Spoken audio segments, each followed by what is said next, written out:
Gentleman from Texas.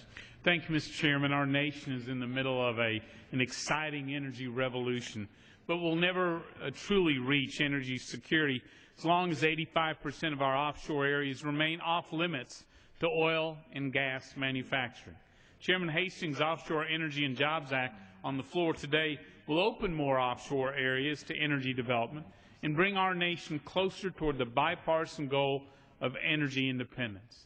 This is a great thing.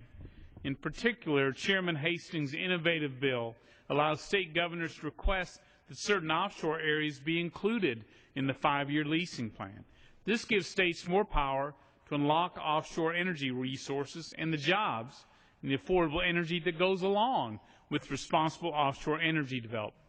I'm offering an amendment to strengthen that language based on my More Energy, More Jobs legislation recently introduced with my colleagues, Mr. Whitman of Virginia and Mr. Shimkus of Illinois. It will require the Interior Department to include all these areas requested by state governors in the environmental review process for the leasing plan. The National Environmental Policy Act requires all major federal actions, including offshore leasing plans, to undergo an environmental review. For offshore leasing, this is an environmental impact statement. Typically, this is a 2-year process at least, and a first step for including any area in an offshore leasing plan. Without environmental impact statements, new areas can't be leased for offshore drilling. My amendment will bring more areas into consideration for offshore energy development and move them further along in the leasing process, regardless of whether they are included in the final leasing plan.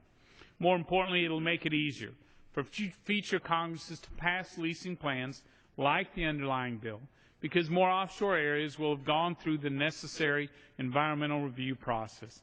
I'd like to thank Chairman Hastings for working with me both on this amendment and including some of our ideas in the underlying bill. With this struggling economy and our nation in the midst of an energy revolution, now's the time to act to unleash more American-made energy and more American jobs. I urge my colleagues to support this amendment. I will yield. I